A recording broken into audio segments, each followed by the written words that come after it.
Hey there, welcome back to Strategy in Small Doses. Today, I want to talk about boundaries because this is a topic that keeps coming up with clients in my Facebook community. If you're not there, don't forget to join it. Fully booked, solopreneur and freelancer. It's pretty freaking awesome.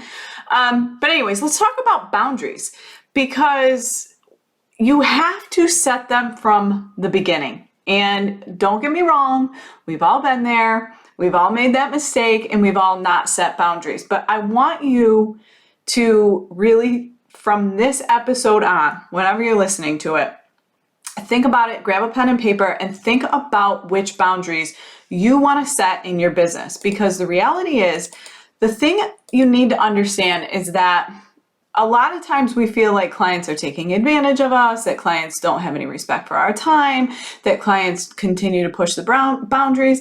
And you know what? There's always some of those clients that will. There's always that client that is going to push the boundary. But the reality is that most of the time, they don't probably even realize that they are. So it's on you as an expert, it's on you as the business owner, as the service provider to set those boundaries from the beginning. Whether that's in your packages. So if you're a service provider that is done for you, meaning you do the work for them versus like consulting like I do, you might want to set a boundary that states how many rounds of edits are you going to include. You're going to want to state like, and in addition to like, what is the cost if they go above and beyond the edits, okay? How many days of support do they get post-call? How many, do you have set work hours? Recently, in the beginning of 2021, I added my business hours to my contract because I had a lot of clients that were working on the weekends and they were constantly texting me. But the reality is I don't want to work on the weekends. And I don't have to. So I set that boundary from the beginning. It's in my work hours, that my work hours are from 9 a.m. to 4 p.m. Eastern Standard Time. I take Fridays off. And then on Saturday and Sunday, I don't answer my email, okay? But that doesn't mean that I can't push the boundaries, right? Like I have several clients on the West Coast where 4 o'clock is only 1 o'clock in the afternoon for them. It's not even reasonable. But the boundary is there. The boundary is there, and then it's on me to open the door if I want to move beyond it, all right?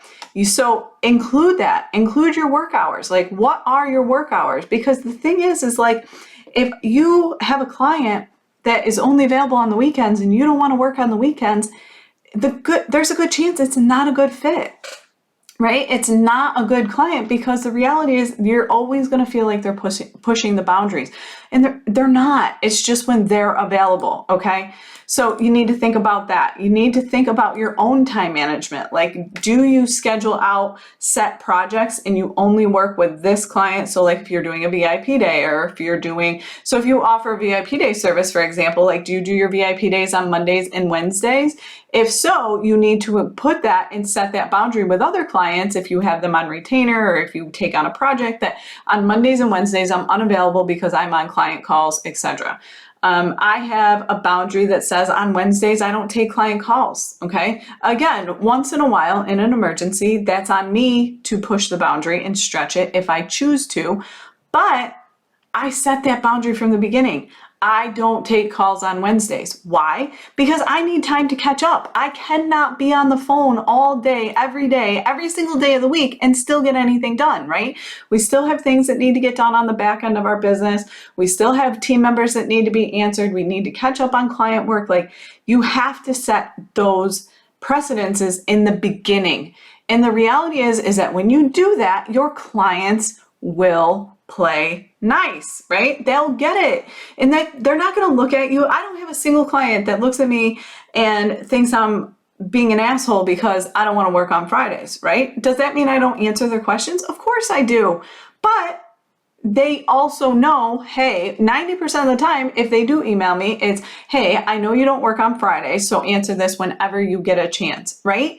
Like, it just creates that open communication, and it really allows you to be the expert and show up in the best way. Setting boundaries is not about being a jerk. Setting boundaries is saying, I need to set these boundaries in order for me to show up and serve you in the best way. And here's how this is going to work, right? Because when you set that in the beginning, your ideal clients, again, they oblige, they are appreciative of it, they value those boundaries, and they don't push them, okay? That is what is important. So don't be afraid. I want you to sit down right now and get a piece of paper and a pen out. And I want you to think about what are the boundaries that you want to include, whether it's with your packages, whether it's with your time, whether it's with your schedule. There's a difference between time and schedule, like Monday, Tuesday, Wednesday, Thursday. Like, do you want to set that precedence? Like, I did another episode on that, like creating a structured work week. Like Wednesdays, no calls, right? Okay, so give yourself that boundary if that's what needs to be, but then that becomes a client boundary as well. How long before you need to charge additional fees? How many days of support do they get if you offer a call, etc.? Like, think about all of these things, and then I want you to include them either in your contract, in your proposal, in everything that you do, so that you can very easily be sure to make sure everybody understands this is how this is going to work, right? It's just creates so much more harmony for you, for the client. Everybody knows what their expectation is. It's boundaries, again, like, it's not at all about being a jerk. It's about you stepping into the ownership role of CEO and saying, I want to give you and show up in the best way possible. And the only way for me to do that is to have these boundaries, okay? So write it down, put them in place.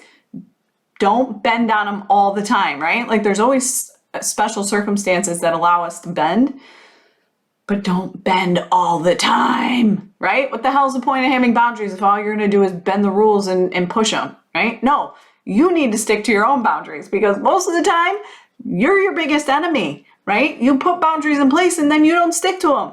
So put them on paper, put them on your wall somewhere, wherever you need to, but make sure you're maintaining them, because that's on you. And if you choose not to maintain your own boundaries, you can't get pissed off when your clients do it. Okay? All right, I'll talk to you soon.